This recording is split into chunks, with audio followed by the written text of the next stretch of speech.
Glória a Deus, família. Como é importante, de verdade. A África me marcou muito profundamente. E minha primeira vez na África foi com Karina também. E quando a gente estava saindo lá do aeroporto, e eu disse a Fofinho, eu estou indo, mas um pedaço do meu coração ficou aqui nesse lugar.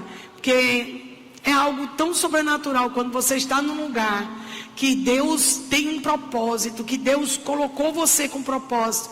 É incrível como o nosso coração fica bem, como a gente fica bem, num lugar que pode parecer tão difícil, pode parecer tão desafiador, mas Deus dá uma graça para a gente viver aquilo que Ele preparou. E eu creio que a gente anda junto nas missões que Deus tem dado. Andresa no sertão, né? A gente tem experimentado tanta graça e tanto favor de Deus com o que a gente tem visto na vida das meninas. E a gente como igreja precisa dessa responsabilidade de orar, de cuidar, de interceder. Eu gosto quando a pastora Fátima diz: a oração vai aonde você não vai. Então, quando você oferta, quando você ora, quando você encoraja, você é como se estivesse lá. Então, é isso que a gente precisa continuar mais do que nunca, é a nossa missão. E talvez se você não tem oportunidade de estar na África, você não tem oportunidade de ir para uma janela 1040, mas você tem uma oportunidade de fazer isso todos os dias. Eu sempre digo, a gente não tem uma missão, a gente está em missão. Então, em qualquer lugar que você estiver, é o seu campo missionário. Na sua família, na faculdade, na escola, no trabalho, você tem uma grande oportunidade de fazer desse lugar um campo missionário, ganhar vidas para Jesus. A urgência que a gente tem nesses dias de levar esse evangelho que transforma, que liberta, esse evangelho que tem um poder tão grande para libertar o encarcerado, e que às vezes a gente tem ele, mas a gente não compartilha dele, a gente não fala dele, talvez por vergonha, talvez por insegurança, talvez por medo, a gente acaba não falando. Mas uma coisa eu descobri quando a gente vai evangelizar: a gente só precisa puxar uma conversa. A gente só precisa elogiar algo. Você olha algo na pessoa, aí você acha algo bonito, aí você elogia aquela pessoa, e ali você começa um relacionamento, ali você começa uma conversa, e aí você tem uma grande oportunidade de falar de Jesus, uma grande oportunidade de levar Jesus na vida de alguém. E é interessante que o próprio Espírito Santo faz a gente olhar a pessoa que está precisando. É tão interessante isso. Quando você se sentir incomodada, leve Jesus para a pessoa, leve de alguma forma, fale do amor dele, e a gente percebe que aquela pessoa já estava pronta para receber o evangelho, porque o Espírito Santo conecta pessoas, o Espírito Santo faz acontecer. Então não se sinta envergonhado, nunca se sinta envergonhada ou temerosa por levar o evangelho, porque eu sempre tenho experimentado que era exatamente aquele momento que Deus estava planejando, e aquela pessoa que Deus queria resgatar. Mas eu quero compartilhar com vocês algo aqui que está em Gênesis 45.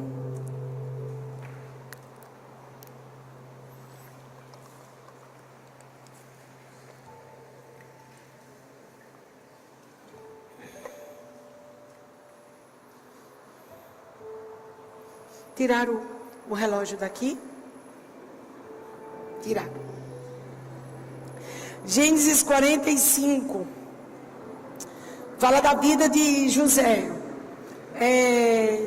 Vocês sabem que José, ele é uma prefiguração do que acontece com Jesus, né? Tanto é que o nome José, ele tem as mesmas iniciais hebraicas do nome de Jesus. E a gente sabe que José passou pela traição dos irmãos. José passou por toda uma situação de abuso, né? Ele viveu dias muito difíceis. Ele viveu momentos muito difíceis na vida dele. porque ele estava agindo certo. A gente não vê um José querendo prejudicar, ao contrário, ele foi para casa, foi para o Egito como escravo, e ele fica na prisão, esquecem ele na prisão, o padeiro, o copeiro, ele era usado por Deus, mas as pessoas não lembravam dele, então as pessoas caíam no esquecimento da promessa que tinha feito a ele. Então, várias coisas na vida de José, consecutivamente, eram coisas de traição, de abandono, de rejeição, coisas que as pessoas não devolviam a ele, o que ele entregava. E no meio disso tudo, que ele está no Egito, no meio de toda essa história que está no Egito, a gente poderia ver um homem ferido, machucado, ressentido, porque ele tinha agido correto, mas as pessoas não agiram correto com ele. Então, ele tinha todas as razões plausíveis para se fechar, para não liberar os dons de Deus. Ele tinha todas as razões do mundo para não confiar nas pessoas. E ao mesmo tempo, Deus, nesse tempo, estava trabalhando na vida de José de uma forma muito pessoal e intensa. Por quê? Porque Deus estava desenvolvendo em José uma perseverança em meio às coisas que dão errado na vida dele. Uma perseverança em meio às situações que estavam dando errado na vida dele. E quando os irmãos dele voltam para o Egito, né? Porque Deus, aprove Deus ter fome na terra. E o pai Jacó dizer para os seus filhos, para seus 11 filhos, que eles fossem para o Egito em busca do alimento. E eles levam Benjamim na última viagem. E José vai ter a oportunidade de estar cara a cara com os irmãos que o venderam, que o traíram. Ele ouviu aquelas conversas dos irmãos: vamos matá-lo, vamos destruí-lo, esse é um sonhador. Ele ouviu tudo aquilo. Imagine a dor do coração dele, está ali naquele buraco, está ouvindo os irmãos o que ia fazer com ele, que desejavam matá-lo, até que Judá entra e diz: não vamos matá-lo. Mas toda aquela história era de muita dor. Imagine você ter 11 irmãos e nenhum ser a favor de você, né? Tirando Benjamim, que era muito criança, os 10 irmãos de José não apoiaram, não abraçaram. Ao contrário, não é só que eu não gosto de você, mas eu quero destruir você.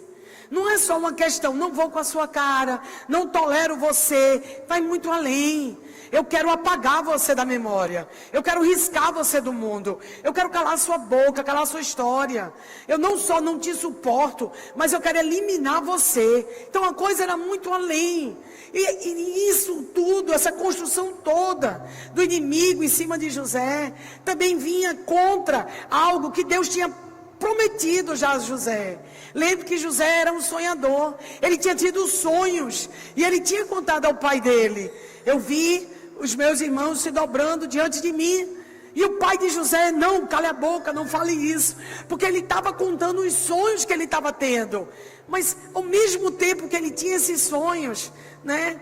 Às vezes Deus nos faz promessas no claro e manda a gente cumprir elas no escuro. Deus diz coisas a você no dia ensolarado, e quando começa a chover e dar trovoada, Deus diz assim: agora pode sair para cumprir.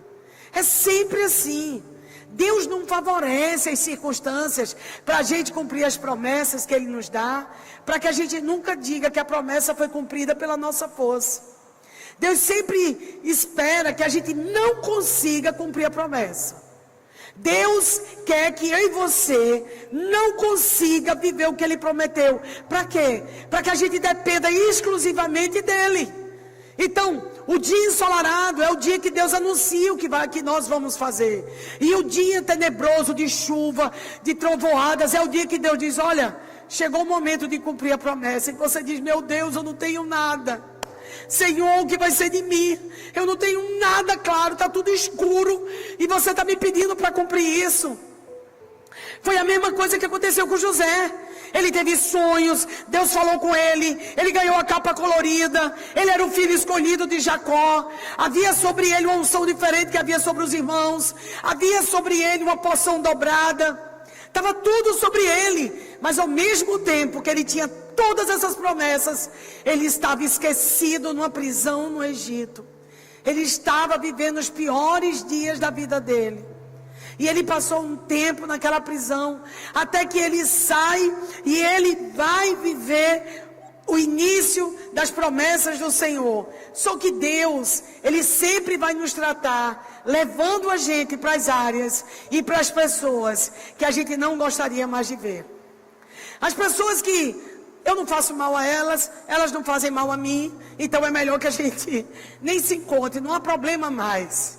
Não é? Para José estava muito resolvido, porque até o que saía de José já tinha um nome do que ele tinha vencido. Lembre-se, o sêmen que saiu de José e os 2 filhos que ele gerou no Egito, um era: Deus me fez esquecer o meu passado e Deus me fez dar um pulo para o meu futuro. José estava fazendo exatamente uma coisa que todos nós que somos crentes em Cristo precisamos fazer: resolver o passado e dar um pulo para o futuro. José disse exatamente isso quando chamou Manassés e Efraim. José disse: eu não permitirei que a futura geração ande na dor da geração passada. Eu não permitirei que a dor da estação passada anuncie a estação que está chegando. Eu não permitirei que na minha linhagem seja gerado homens de dores, homens de ressentimento, homens do passado. É por isso que quando José faz filhos, quando José libera dele o sêmen, ele já está anunciando o que Deus estava fazendo. Deus me fez esquecer o meu passado e Deus me fez dar um pulo para o meu futuro. Mas Deus queria muito mais. Deus não só queria resolver com José, Deus queria resolver com os seus próprios irmãos. Deus queria ir além, porque eram as 12 tribos de Israel. Havia uma promessa sobre Jacó, havia uma promessa sobre a descendência de Jacó. E Deus não esquece das promessas que Ele fez em nossas vidas. Deus, Ele não deixa as coisas passarem. Deus resolve as coisas. Muitas vezes a gente deixa passar. Deus não quer que passe, Deus quer que resolva. Algumas pessoas dizem: não se preocupe, o tempo cura tudo. Eu creio que qualquer um de nós aqui já ouviu essa frase: o tempo cura tudo. Mas eu quero te dizer que tempo não cura tudo. O tempo só cura o que a gente resolve. O tempo não cura tudo. O que cura é a gente trazer a revelação de Deus, a revelação de Jesus para as histórias da nossa vida. É a gente, se Jesus não entrou numa situação, ela não está resolvida. Se Jesus não assumiu o controle de todas as áreas da minha vida, elas não estão resolvidas. Só quando Jesus entra em todas as áreas da minha vida é que verdadeiramente eu posso experimentar paz, eu posso experimentar frutificação, eu posso experimentar perdão, ressurreição, eu posso experimentar reconciliação. Até que Jesus entre, é trevas. Até que Jesus entre, é escuro. Pode ter até uma maquiagem, mas não é curado. E em Gênesis 45, 7 e 8, diz algo muito poderoso da vida de José e o que ele estava enfrentando. Quando José viu seus irmãos, a preocupação dos irmãos foi: agora a gente vai se dar muito mal, porque eis aí o nosso irmão que a gente mentiu, que a gente escondeu, que a gente vendeu para o Egito. Meu pai até hoje acorda e não é feliz, ele lembra de José todos os dias. Jacó foi impedido de conviver com José, e Jacó não esqueceu José. Todos os dias a dor de Jacó era latente. Talvez o coração de pai dele tivesse algum discernimento que José não estava morto. Aquela situação naquela casa não se falava. Era uma situação velada, era uma situação escondida, era uma situação que não tinha luz. Tem coisas da nossa família que a gente não fala, mas ela não está curada. Tem coisas que vão se alojando ao longo da nossa linhagem familiar, e a gente acha que porque ninguém está falando a coisa está resolvida, mas não está. A dor latente está ali escondida. A decepção está ali guardada nas gavetas do esquecimento dos anos. As situações que não foram curadas, elas de alguma forma, elas estão escondidas e elas provavelmente podem aparecer a qualquer momento na geração seguinte, porque não foi trazida à luz. Ao contrário, ela foi guardada. E tudo que é guardado e escondido, o inimigo tem poder de esfregar na nossa cara. Por isso que a palavra do Senhor diz que aquele que encobre suas transgressões jamais prosperará, mas o que confessa e deixa alcançará misericórdia. Não é porque eu guardei e escondi que aquilo vai ser resolvido. Ao contrário, o poder da cura reside no poder da luz. O poder da cura reside no poder da confissão. Existe um poder enorme em trazer tudo para a luz, porque quando a luz vem, as trevas saem. Então, quando José se deu a conhecer para os seus irmãos, quando José se revelou quem era para os seus irmãos, né? Depois de tudo que ele tinha vivido no Egito, ele diz assim: mas Deus me enviou à frente de vocês para lhe preservar o remanescente nessa terra e para salvar-lhes a vida com grande livramento. Assim não foram vocês que me mandaram para cá, mas sim o próprio Deus. Olha o poder da redenção. Olha o poder de você pegar tudo que lhe acontece. Eu não estou falando coisas boas. Eu estou falando de você pegar as coisas ruins, as coisas más, as coisas que fizeram com você. Eu estou dizendo o sócio que ele roubou. Eu estou falando sobre a traição num relacionamento conjugal. Eu estou falando sobre um abuso. Eu estou falando sobre as dores causadas no âmbito familiar na infância. Eu estou falando das coisas mais difíceis que você passou na sua infância. Eu estou falando da dinâmica disfuncional de alguns lares. E que talvez você tenha caminhado ao longo da sua vida com essas áreas da sua vida que ninguém toca, ninguém fala. Nós comemos o peru no Natal, mas nós não falamos do osso do peru que está engasgado na garganta. Às vezes você tranca o choro. Às vezes você está assistindo um filme que não tem nada a ver e você simplesmente chora. Às vezes você está num ambiente, num local, e aquela vontade de chorar aparece. E você não entende. É porque tem áreas que elas foram silenciadas, mas não foram resolvidas. Áreas da sua vida, áreas da sua história, que a dor está lá. Não é porque a gente joga bola, não é que a gente faz uma maquiagem, não é que você vai para a praia, que você come, dorme, que as coisas estão resolvidas. Às vezes estamos jogando futebol machucado. Às vezes estamos criando filhos com dores. Às vezes estamos casando, viajando no ministério, pregando, fazendo louvor, fazendo mídia, indo para lugares e voltando, mas a dor está lá. A dor não foi resolvida porque você olha para a situação aos seus olhos e você não olha aos olhos de Deus. Você entende a situação, o que fizeram com você, mas você não consegue olhar para a situação vendo o que Deus permitiu fazer com você para o propósito de Deus se cumprir. Na verdade, Romanos 8:28 diz que todas as coisas contribuem para o bem daqueles que amam a Deus e são chamados segundo o seu propósito. Quando a gente lê isso, eu creio que Paulo devia ter olhado para a vida de José.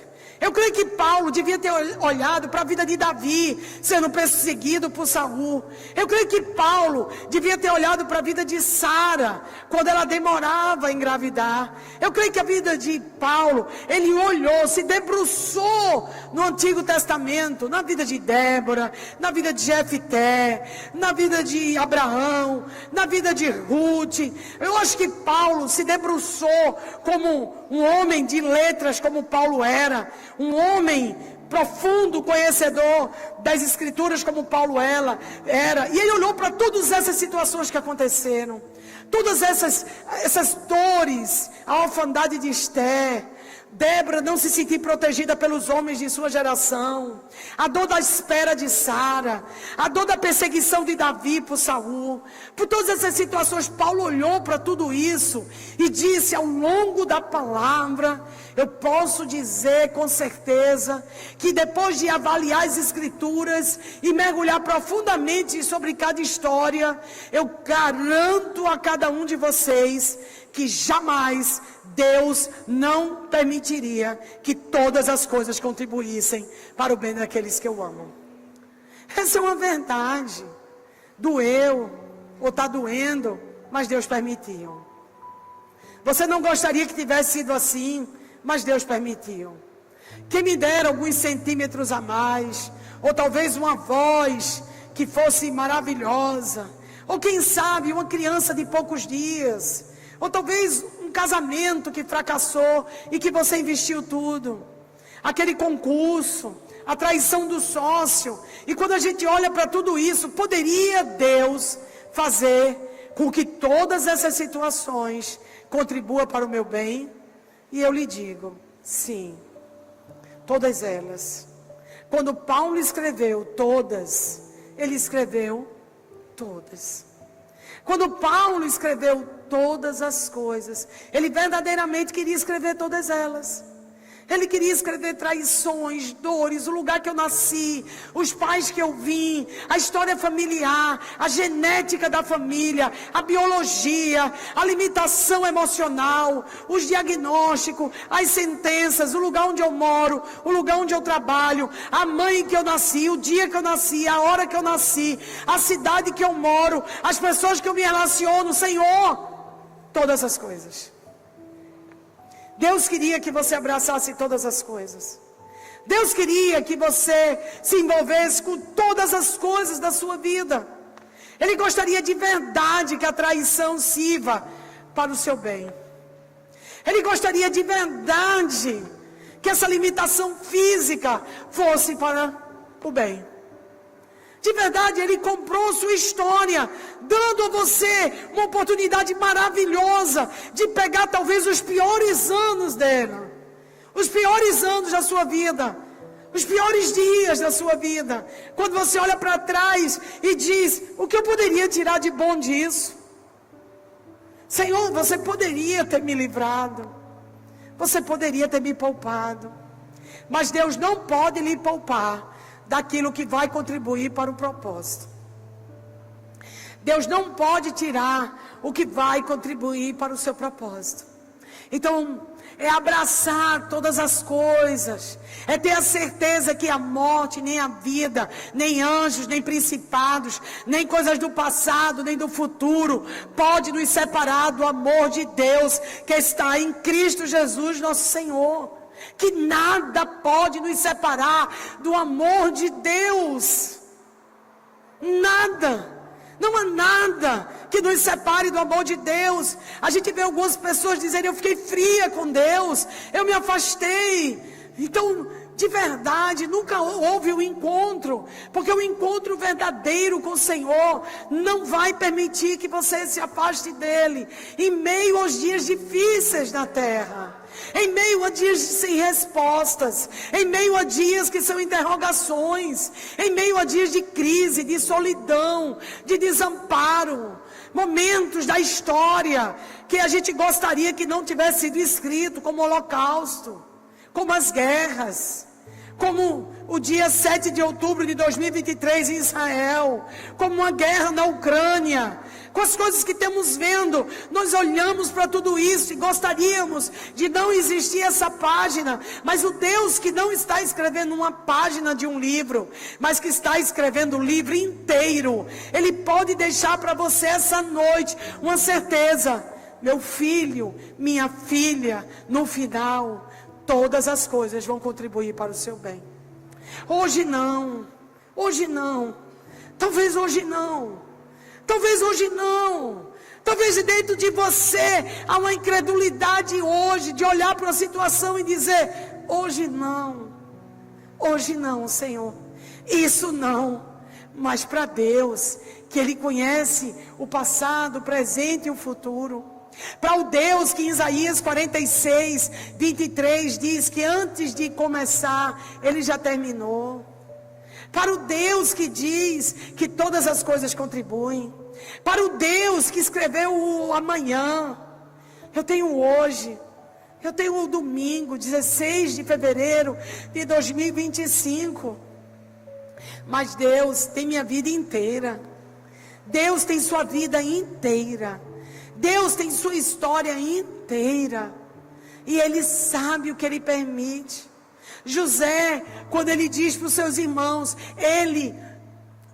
pode voltar um. Não, esse mesmo, não, perdão, é o 8. Assim não foram vocês. Olha, ele tirou o poder da maldade dos irmãos. Ele tirou o poder que os irmãos achavam que tinham. Ele perdoou os irmãos, mas ele fez mais do que isso. Ele tirou os irmãos do lugar de autoridade que os irmãos gostariam e achavam que tinham. Olha, o perdão foi tão grande que ele tira a força do opositor. Ele tirou toda a força. Quando você se concentra muito no que alguém fez para você, sabe o que acontece com a sua vida? Você passa a idolatrar essa pessoa. Você idolatra o que ela fez e você idolatra a pessoa. Você diz, eu não posso ver essa pessoa.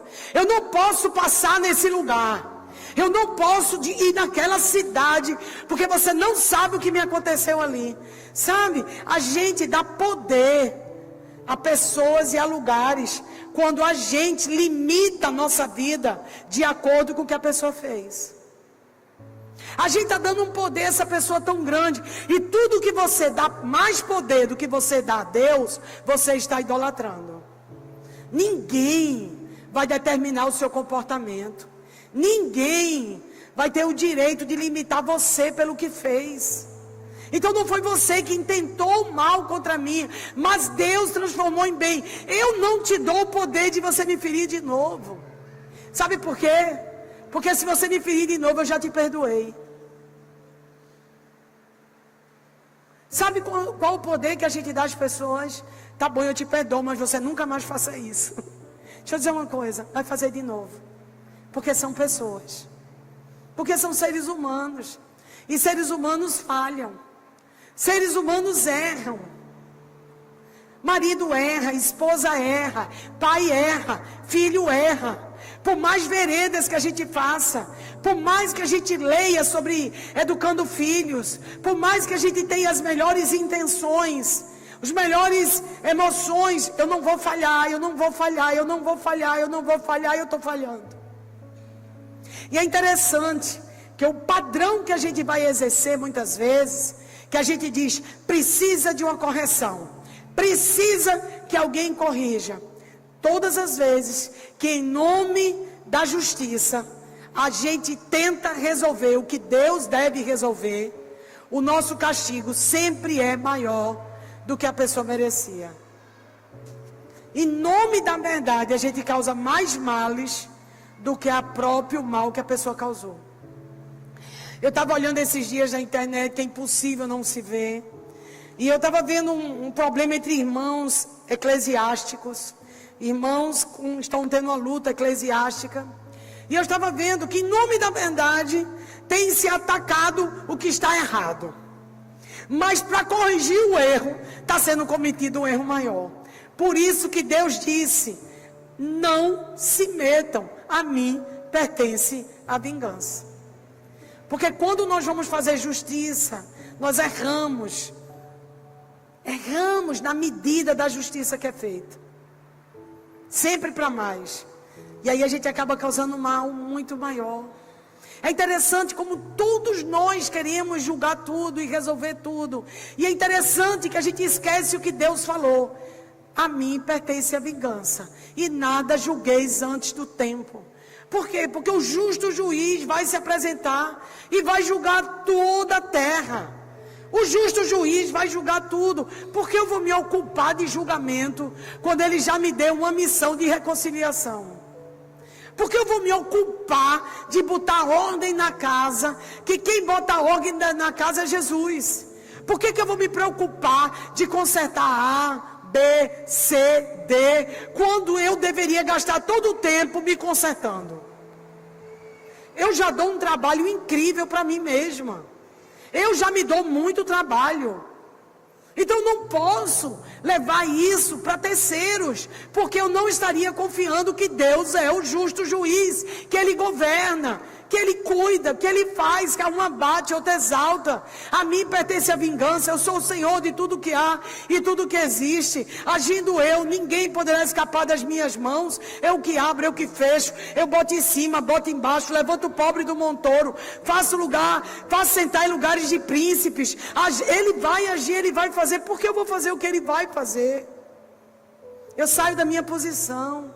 José entendeu que ele não poderia lidar com os irmãos dele. Quem ele daria era o Senhor. José entendeu que quando se confia em Deus, até o mal é transformado em bem. José entendeu que quando você confia em Deus, você não precisa resolver a vida do outro. Você resolve a sua. Então a gente às vezes tenta mudar de lugar, mudar de cidade, mudar de igreja, mudar de país. E a gente diz, se eu mudar, as coisas vão ficar melhor. Não tem como, sabe por quê? Porque para onde você for, você vai levar você. Qualquer lugar que você for, você vai levar você mesmo. Então nós deveríamos tentar resolver o nosso eu, em vez de tentar mudar de lugar. Seria uma ótima oportunidade de maturidade a gente lidar com nós mesmos. Lidar com nós mesmos.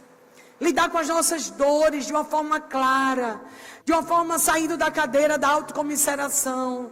Saindo da cadeira da pena. Saindo da cadeira do vitimismo. José não sentou na cadeira da vítima. José em nenhum tempo, nenhum momento, sendo vendido, ameaçado de morte, sendo expulso da casa de Faraó, sendo colocado na prisão porque foi acusado de abuso sexual. Olha para isso, acusado de abuso sexual. Nenhum momento a gente vê José na cadeira de vítima. Essa festa de autocomiseração é a única que Jesus não vai. Às vezes a gente quer dar uma festa de autocomiseração, né? A gente quer ter pena da gente, a gente quer ter pena do que está acontecendo, né? Mas Deus, Ele não favorece esse tipo de coisa. Todas as vezes que a gente vê alguém entrando na autocomiseração, a primeira coisa que a gente vê Deus fazendo depois é, sai da caverna. Elias disse, basta, eu não sou melhor do que meus pais, é melhor que eu morra. Estava ali no jejum dos 40 dias, como a gente está, cansado do ministério, esgotado, sabe, sendo pressionado, ameaçado de morte. Então ele está naquela caverna assim, Deus acabou, e Deus está dizendo, sai da caverna, porque eu ainda vou completar o que eu comecei a fazer na sua vida. Então, Deus não favoreceu essa festa de autocomiseração. Quando Pedro olhou para Jesus e disse, Jesus, eu espero que isso não aconteça com você. Jesus, você não vai morrer. Não, Jesus, não vai acontecer. Jesus olhou para Pedro e fez, arreda-te de mim, porque tu és para mim uma pedra de tropeço. E ele chamou Pedro de Satanás. Por quê? Porque o inimigo, ele gosta de criar um ambiente para que a gente entre no lugar da pena. Porque o lugar da pena é o lugar que seu ministério, seu chamado, seu propósito, seu destino morre. Por isso, se você for amigo de alguém, de verdade, não concorde quando essa pessoa disser algo que vai contrário à palavra. Seja amigo de verdade. Fale a verdade em amor. Se você tem um amigo que nunca vai contra você, nunca contradiz com você, eu aconselho você a se afastar, porque não é seu amigo, é seu inimigo. Porque os verdadeiros amigos dizem a verdade em amor. Arrebenta com a festa da autocomiseração. Não favorece. Então José, ele vai fugindo de tudo isso. E ele diz, e ele se tornou... E assim não foram vocês que me mandaram para cá, mas sim o próprio Deus. Quer dizer, ele tirou o poder de Satanás. Ele envergonhou o inimigo. Ele envergonhou. Ele disse, olha Satanás, você fez tudo isso. A verdade do que José está dizendo é, você fez isso comigo. Você permitiu essa traição. Você colocou essa pessoa no meu caminho. Você fechou com a minha empresa. Você arrebentou com isso e aquilo. Mas eu quero dizer a você, você não tem poder. Porque o que você fez, Deus está usando para me abençoar. Deus transforma maldição em bênção, desde que a gente entenda que Ele continua no controle.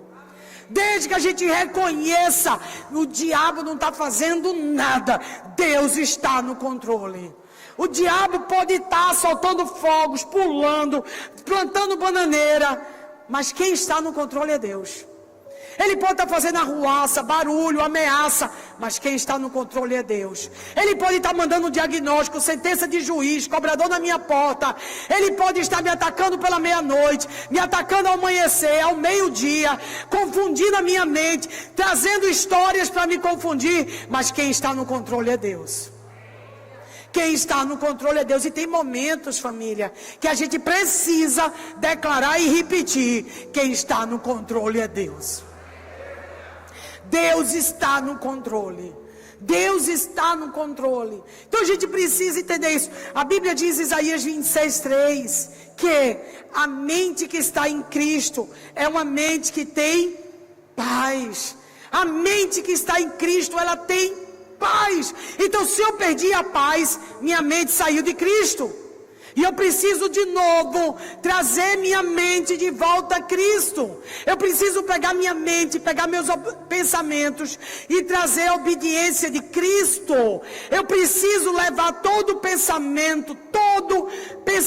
Paulo não disse alguns, Paulo disse: todos os pensamentos têm que passar no crivo de Cristo, passar na peneira de Cristo. O que é puro, o que é verdadeiro, o que é justo, se tem alguma virtude, algum louvor, seja isso que ocupe a minha mente.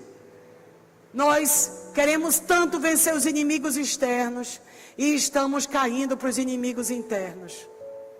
São eles que são os perigosos. São esses inimigos que nos atacam. São esses inimigos que entram na nossa mente, nossos pensamentos, e a gente vai se acomodando, aceitando, não é? A depressão se instala porque um dia você desistiu de controlar os seus pensamentos. A depressão é a instalação de pensamentos soltos.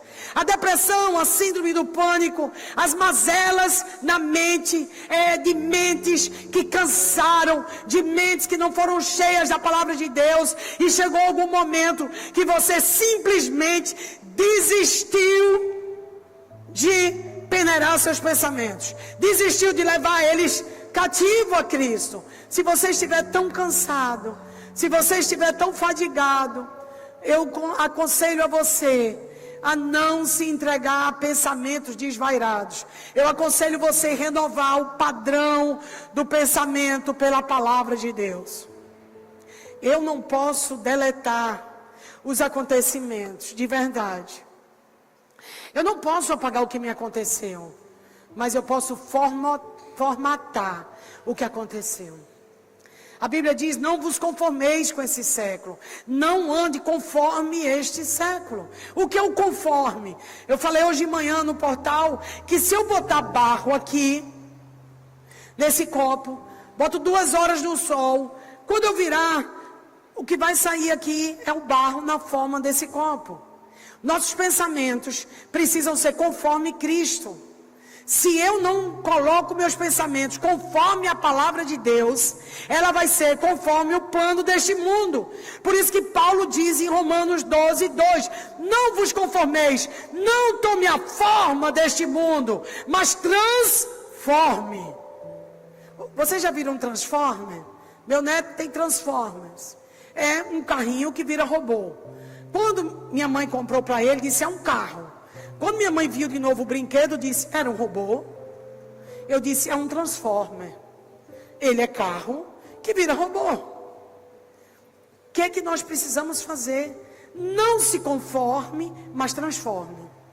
O inimigo pensa que botou fome em você. Você se transforma em algo que supera o que o inimigo fez com você, usando inclusive o que o inimigo fez.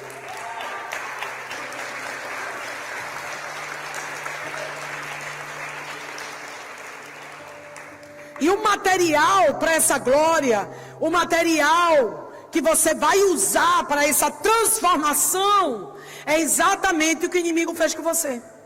Você vai usar o mesmo material que ele mandou, as mesmas tranqueiras que ele fez com você.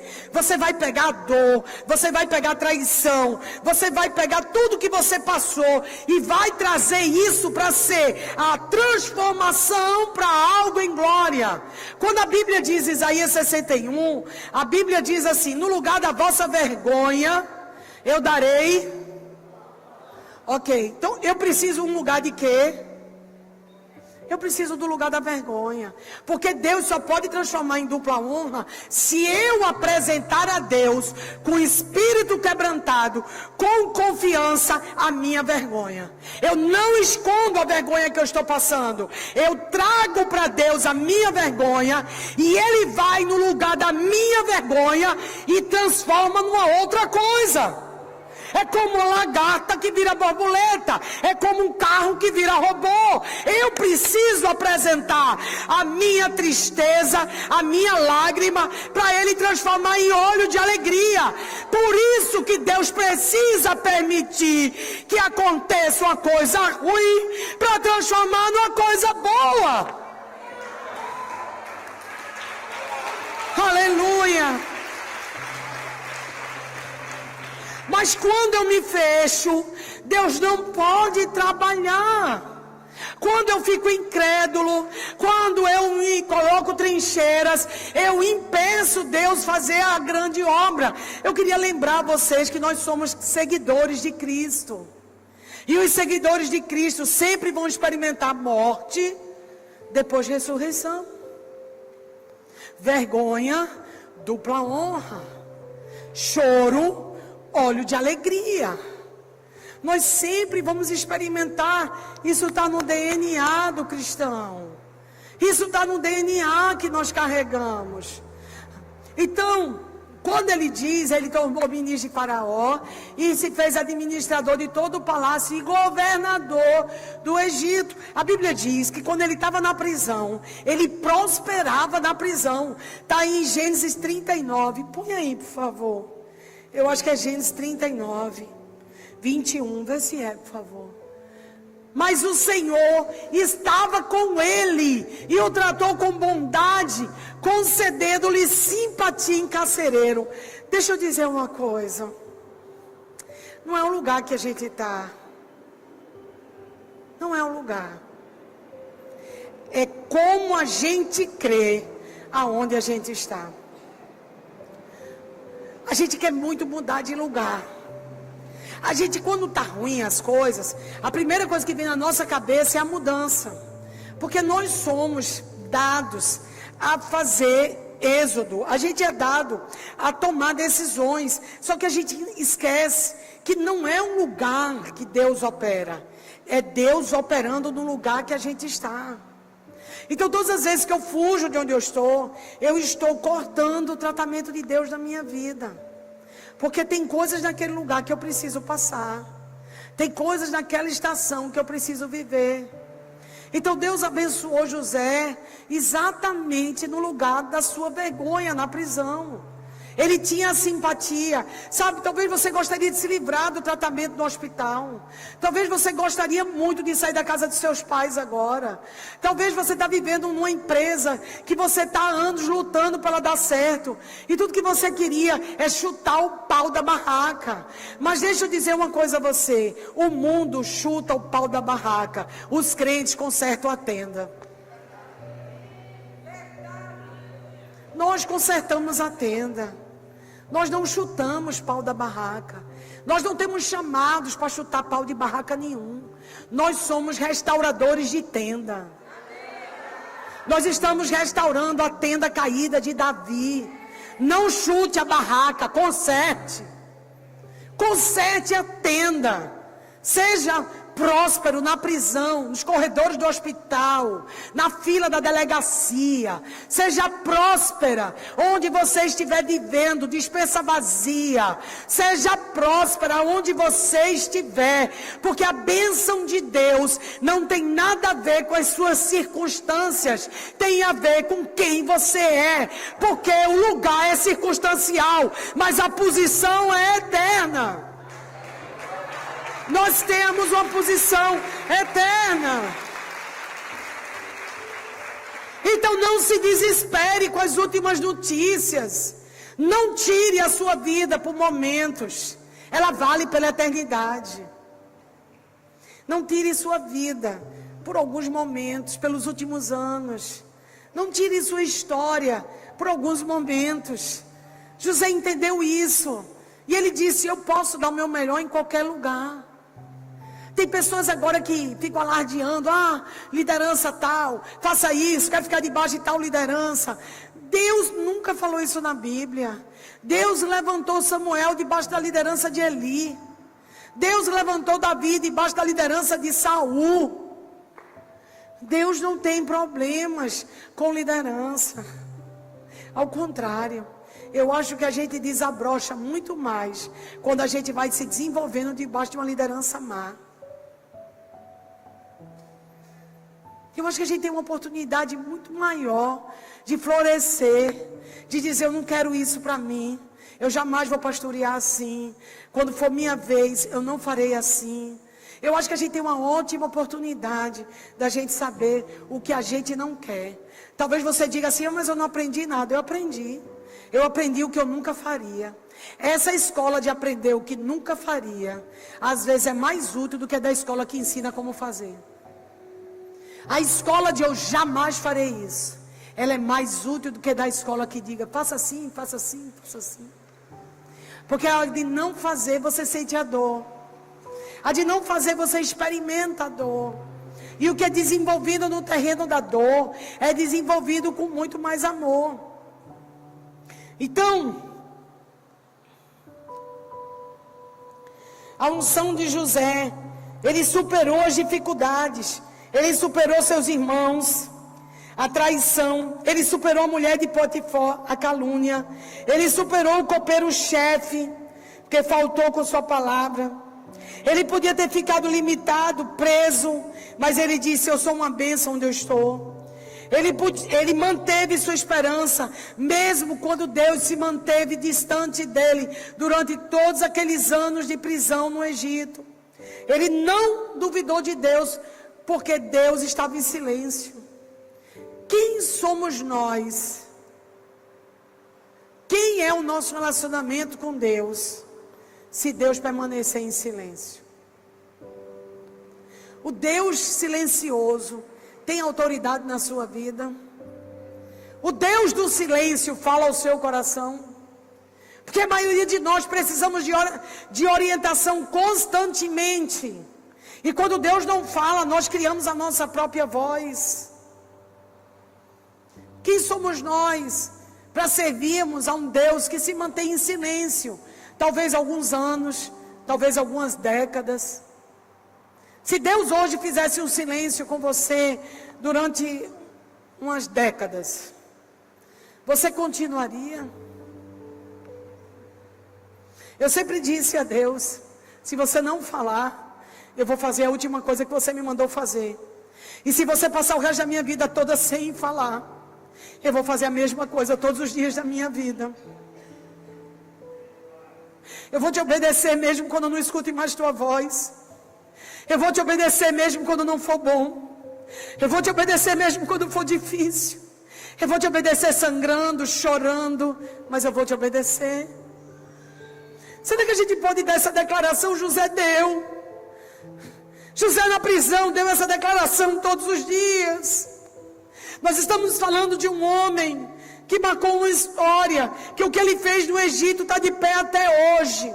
Os canais de irrigação que José fez no Egito, até hoje, o Egito tem os mesmos canais de irrigação construídos por José. Você entende isso? Passaram muitos anos. Mais de 2000 anos. E os canais estão lá de pé, como se Deus estivesse dizendo assim para nós: quando vocês fazem o que tem que fazer, em meio à dor e o sofrimento, o que você faz dura para sempre. Coisas que fazemos chorando, coisas que fazemos mancando. Conheci a galeria da fama celestial. Encontrei um homem que mancava e se chamava Jacó. Encontrei um homem que estava sendo massacrado pelos irmãos, e ele caminhava com altivez, conhecido por José. Conheci uma menina que não pôde ter pai e mãe, criada na distância do seio familiar, e ela se veio vestida de veste de rainha e tomou o lugar, era Esther. Conheci Rebeca com as mãos de calo, cansada, deu águas para camelo, e ela entrou e se sentou com toda a beleza e sutileza. Encontrei homens como Estevão, marcados ainda pelas pedras que tinha recebido, porque ninguém pregou como ele pregou. Encontramos Paulo e vamos encontrando nessa galeria da fé, Davi, Jefité, vamos encontrando Josué, Caleb, até uma prostituta estava lá. Eu fiquei impressionada, uma mulher que vivia nas muralhas de Jericó, de profissão e placa escrita, prostituta. E a mulher samaritana, que 5 maridos teve, e nenhum desses da galeria da fé, quando foram se sentando, nenhum deles não havia a marca da fé. A sua marca da fé é a marca da sua dor. A marca da sua fé é o que você sonhou e que você não teve. A marca da sua fé é exatamente aonde você disse que mais doía. Aí está o poder da glória e da redenção que repousa sobre você. Foi você ter sido fiel no lugar onde mais doía. Se você quer sentar na galeria, você também é bem-vindo. Então não tente se livrar da sua dor. Abrace ela e siga o Senhor. Talvez Deus não vai resolver todas as suas dores. Talvez Deus não vai aplacar todos os seus inimigos. Talvez o evangelho que você tem escutado barato, superficial, lanche rápido, tenha lhe prometido coisas que não vai ser assim. Mas o verdadeiro evangelho diz que quando sofremos, que quando padecemos, que quando suportamos, a glória é maior. Vocês estão tendo a última oportunidade de fazer isso. Chorar. No céu não terá lágrimas. Dizimar e ofertar. Lá ninguém vai poder dar mais nada. Você já vai estar nas ruas de ouro. Talvez você esteja guardando alguma coisa para dar no céu. Desista. Lá tem ruas de ouro. Você não precisa mais dar nada. Você está esperando chorar no céu? Não. Você vai rir. Você pode chorar aqui agora. É o momento mais precioso. A Bíblia diz em 1 Coríntios, uma palavra que eu amo. Diz assim: agora, pois vemos apenas um reflexo obscuro, como espelho, mas então veremos face a face. Agora eu conheço em parte, então conhecerei plenamente, da mesma forma com que eu sou plenamente conhecido. Você não conhece tudo agora, é em parte. Por isso que tomar decisões conhecendo em parte é muito perigoso. Por isso que precisamos do Espírito Santo para nos acompanhar todos os dias. Precisamos do Espírito Santo porque você agora só vê um reflexo obscuro. Mas um dia será claro como o sol do meio-dia. Um dia será completamente claro, não haverá mais nada obscurecido, não haverá mais sombras. Ele mesmo será o sol, Ele mesmo será o sol de justiça na cidade. A cidade será iluminada pelo sol da justiça, que é o próprio Jesus. Então eu não preciso compreender tudo, eu não preciso entender tudo, eu não preciso saber tudo. De verdade, nós não precisamos ter o controle. Ele tem. Nós não precisamos saber tudo, Ele sabe. Nós não precisamos desvendar todos os segredos, Ele conhece. Por enquanto nos basta seguir a Jesus. Por enquanto o que nos basta é você manter viva a sua esperança de ser um seguidor de Cristo. Mesmo quando você não entender, você seguir alguém que não vai lhe explicar. Ele não prometeu explicações. Ele prometeu que chegaríamos seguros em casa. A estrada tem curvas sinuosas. A estrada tem algumas pedras. A estrada, por vezes, pode se tornar muito perigosa. Mas a certeza é que eu sei que Ele está dirigindo. A certeza é que eu sei a quem eu entreguei a minha vida. Ele é o bom pastor e Ele dá a vida pelas suas ovelhas. Ele dá a vida por mim e por você. Ele já percorreu o caminho e sabe o caminho de casa. Ele já fez esse caminho que para mim e para você, por vezes, pode ser tão ameaçador. Na verdade, Deus não quer que a gente se sinta tão seguro ao ponto que a gente tente caminhar sozinho. Na verdade, Ele quer dirigir o carro. Na verdade, Ele quer levar você a cada curva, a cada insegurança, a cada medo, a cada sentimento de solidão, a cada momento que você passar, Ele está lá dizendo, vai ficar tudo bem. Ele acalma tempestades, Ele acalma mares bravios, Ele nos sustenta, Ele se faz presente quando ninguém mais faz. Ele transforma histórias terríveis e histórias de bênção. Ele pega e transforma a glória da segunda casa maior do que a primeira. Ele faz tudo novo e de novo, quantas vezes for necessário. Ele promete, Ele cumpre. Ele jamais vai deixar de cumprir as suas promessas. Ele prometeu, Ele vai fazer. Não te deixarei, não te abandonarei. Estarei contigo todos os dias da tua vida, até a consumação dos séculos. Talvez a gente venha na igreja em busca de nos alimentar de tal forma para não precisar mais do Senhor de segunda a sexta.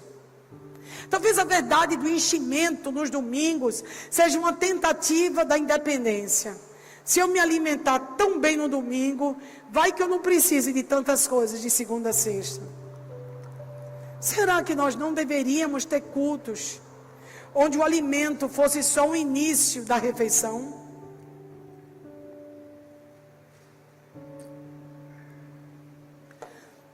Será que nós não deveríamos, a cada culto, experimentar um nível de fome e sede maior? Se a pregação deveria ser tão ruim, que a gente precisasse chegar no domingo em casa, abrir a Bíblia e estudar por nós mesmos. A pregação deveria ser uma coisa tão ruim, tão ineficiente, que a gente precisaria buscar o Senhor constantemente. Será que a necessidade do brasileiro de ter grandes pregadores que nos encham de falsas esperanças, encham de luzes, neões, que encha toda a atmosfera de uma dopamina tal, que você precise só daquele culto para se manter durante a semana? Será que nós estamos tão carentes de teólogos, carentes de pessoas que preguem uma teologia correta, com a exegese, a hermenêutica, perfeitamente enquadrada, cada vírgula e cada ponto? Não seria uma necessidade de eliminar Jesus das nossas vidas? Será que a pregação falha de um pastor, a ineficiência da pregação, da oratória, não deveria ser um constante convite a buscar mais o Senhor? Será que nós não estamos dando um grito de independência no domingo? Nos encha de toda a dopamina, a endorfina que a gente precisa, para que a gente fique tão satisfeito, para a gente poder passar a semana longe do Senhor? Será que nós não deveríamos sair do culto do domingo desesperados, buscando mais de Deus? Desesperado para buscar verdadeiramente não uma teologia, mas uma presença? Será que nós não estamos nos satisfazendo e tendo prazer mental, como se fossem mesmo pessoas voltadas para um tipo de pecado, como se a nossa satisfação parecesse um pouco até com a satisfação sexual, que a gente buscasse tanto esse prazer mental, que fosse mais como um pecado, sabe? Uma necessidade de ter um prazer mental daquele que prega. Não deveria Deus tirar esse prazer mental de todos nós? De pessoas que não satisfazessem mais nossas mentes, até que elas ficassem tão carentes, e a gente fosse obrigado a buscar a Jesus, o que satisfaz o coração? Será que a gente não está se movendo hoje na teologia que satisfaz a mente, mas não desce para o coração? Saímos tão satisfeitos intelectualmente, admirando a oratória, admirando os trechos bíblicos que foram ditos, palavras de efeito, frases fortes, e saímos com tanto prazer mental que não dá mais para ter o encontro de coração. Não estaria Deus ferindo a nossa mente com os grandes pregadores do Brasil, caindo ladeira abaixo do pecado, para Deus finalmente ferir a nossa mente e salvar o nosso coração? Não estaria a mente dos crentes do Brasil sendo ferida para alcançar o coração? Talvez Deus esteja ferindo nossas mentes para ter um encontro com o nosso coração. Deus não quer o seu QI. Deus não quer o seu diploma. Deus não quer sua exegese, nem sua hermenêutica. Ele só pede uma coisa a você: dá-me o teu coração. José entregou o dele. José entregou o coração dele ao Senhor. Porque se guardarmos o nosso coração, é dele que procede as fontes de vida. Deus deseja muito hoje conquistar esse terreno tão guardado para esse tempo, o nosso coração. Deus quer ter um encontro com o seu coração. Ele quer abraçar seu coração. O coração procede de fontes de vida. Do coração nós tomamos decisões. A Bíblia diz que o homem espiritual, muitas vezes a mente dele está infrutífera quando ele está orando. Quem já leu isso em Coríntios 12? Que a mente do homem espiritual, ele está orando em línguas, e a mente desse homem fica infrutífera. O que é isso? A mente para de trabalhar, porque você entra num nível espiritual tão grande, começa a orar em línguas, que a sua mente ela não pode mais produzir nenhum pensamento, porque naquele momento o Espírito está em você, com gemidos inexprimíveis. Então sua mente sai de cena e você fica completamente espiritual, porque ali naquele momento é o Espírito gemendo através de você, o próprio Deus dentro de você gemendo, por um gemido inexprimível. Pense nisso. Quanto mais espiritual você é, menos você vai usar sua mente. O que é que os crentes têm feito nesse tempo? Usado o quê? Guardado o coração e usado a mente. O que é que a gente tem feito? A gente tem usado a mente o tempo todo. Por isso que a gente precisa de mais cursos, mais diplomas. Precisa conhecer. Eu preciso conhecer, eu preciso dar minha opinião, eu preciso ver a opinião de fulano, de cicrano, preciso ver o que ele está dizendo, preciso fazer mais um curso, preciso fazer mais isso, mais aquilo. Não estou dizendo que eu sou contra isso, mas eu estou dizendo, Jesus está precisando ter um encontro com o nosso coração. A gente está precisando fechar a porta do nosso quarto e ter um encontro com Deus, com o nosso coração. A gente está precisando abrir nosso coração. A gente está precisando voltar a esse lugar do coração. A gente está precisando, dá-me um coração igual ao teu, Senhor. Dá-me um coração igual ao teu. E aí eu terei a história de José. Vocês intentaram mal contra mim, mas Deus transformou em bem. Eu queria que por favor botasse Gênesis 50 para a gente encerrar. José, porém, lhe disse: não tenha medo. Estarei eu no lugar de Deus. Vocês planejaram mal contra mim, mas Deus o tornou em bem. Eu quero dizer, tinha um mal, e no lugar do mal, Deus deu o bem. Para que hoje fosse preservada a vida de muitos. Por isso, não tenha medo, eu sustentarei vocês e seus filhos. E assim os tranquilizou, ele falou amavelmente. Ele venceu o mal com o bem. E do lugar do mal nasceu o bem. Então eu não quero nunca mais na minha vida ter medo do mal. Eu não quero mais na minha vida dizer que minha vida foi limitada pelo mal, foi limitada pelo divórcio, foi limitada pelo câncer, foi limitada pela traição. Não! No lugar do mal, Deus transformou em bem. E eu poderei dizer no final: todas as coisas contribuem para o bem daqueles que amam a Deus e são chamados segundo o seu propósito.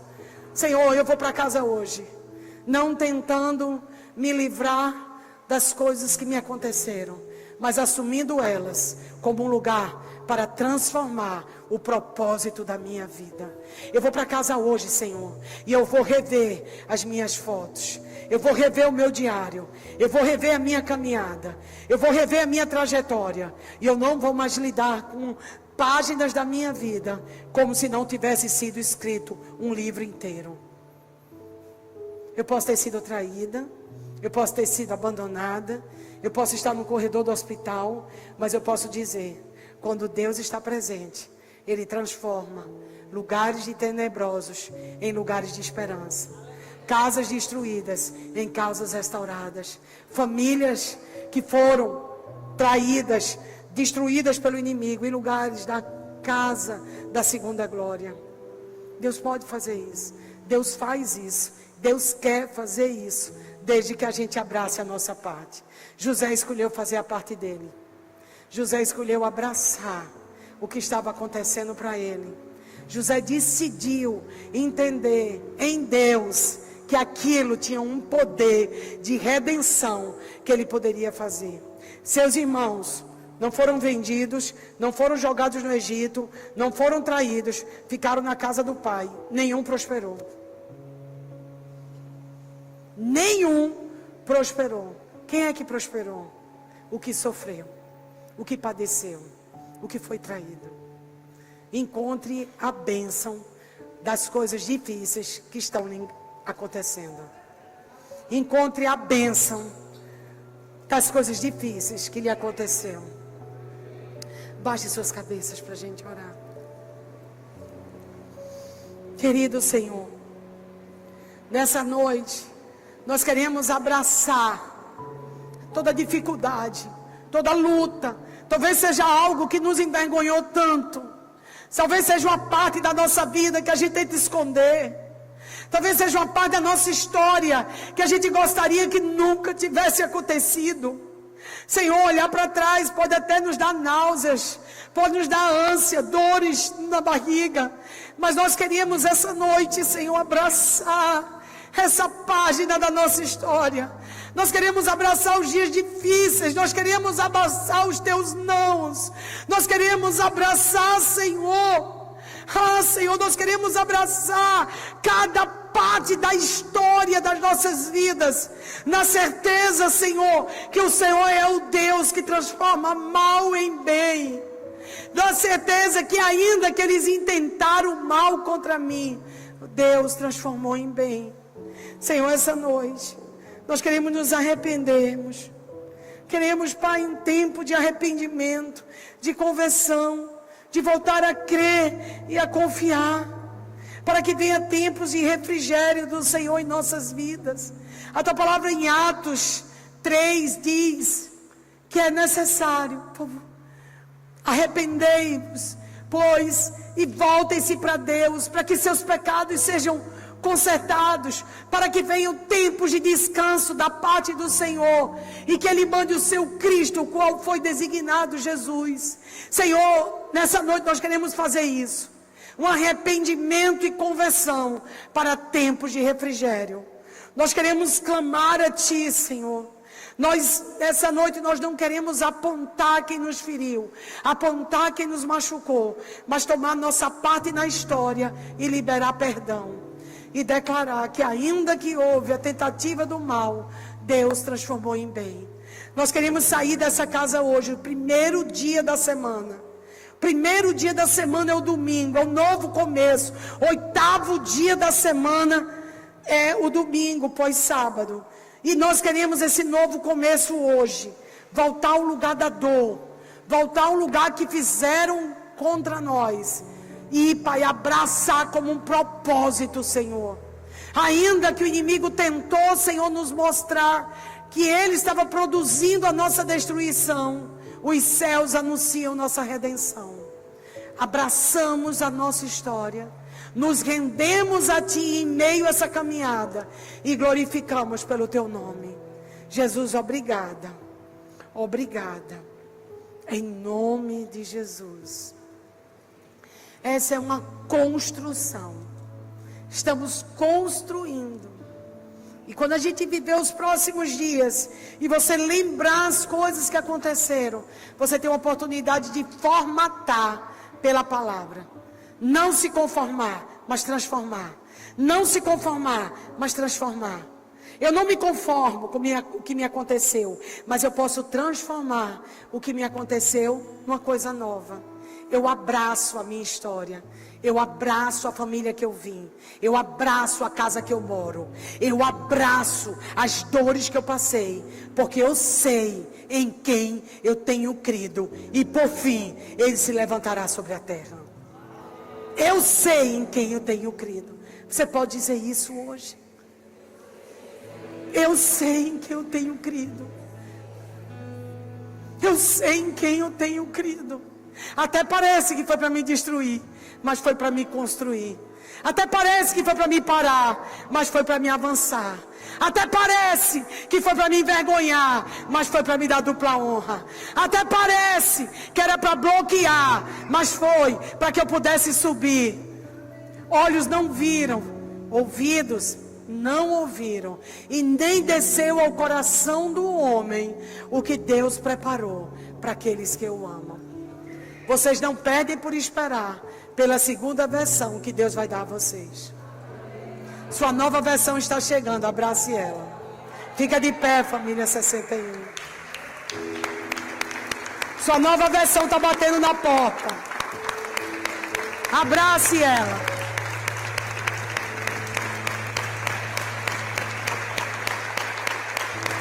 Eu posso abraçar o meu passado. Eu posso abraçar meu presente. Eu posso abraçar o meu futuro. Porque passado, presente e futuro é certeza da presença de Jesus. Amém, família? Nós vamos ter a preparação agora para a gente dizimar e ofertar. A gente vai apresentar diante de Deus as nossas sementes. Por favor, não coma as suas sementes. Sementes a gente planta. Quem come toda a colheita não tem semente para plantar para a próxima estação. Todos nós, quando colhemos, temos que apresentar ao Senhor as nossas sementes para a próxima plantação. Aquilo que o homem semear, ele colherá. O que o homem semear, ele colherá. Semeou? Não semeei. Como eu vou colher? Deus vai fazer. Deus faz. Mas Ele sempre pede ao homem para ser colaborador, cooperador do que Ele está fazendo. Ele chama você para fazer com Ele. Então nós somos co-herdeiros, nós somos cooperadores, e nós somos cooperadores, co-herdeiros e coparticipantes. Coparticipantes do que Deus está fazendo. Deus vai te abençoar? Claro, é promessa. Mas eu preciso ser coparticipante do que Ele está fazendo. Você é co-herdeiro com Cristo? Sim, eu sou co-herdeiro com Cristo. Mas Cristo teve algo para apresentar diante do Pai. Ele se entregou. Você não precisa mais dar a sua vida. Mas você precisa estar com o Senhor, cooperando, coparticipando e sendo co-herdeiro com Ele. Se junte ao que Deus está fazendo. Se junte ao que Deus está fazendo nessa casa. Se junte ao que Deus está fazendo na obra dEle. Então, apresente suas sementes, porque vai vir colheita aí. A gente vai adorar e vai semear na casa do Senhor. Deus abençoe.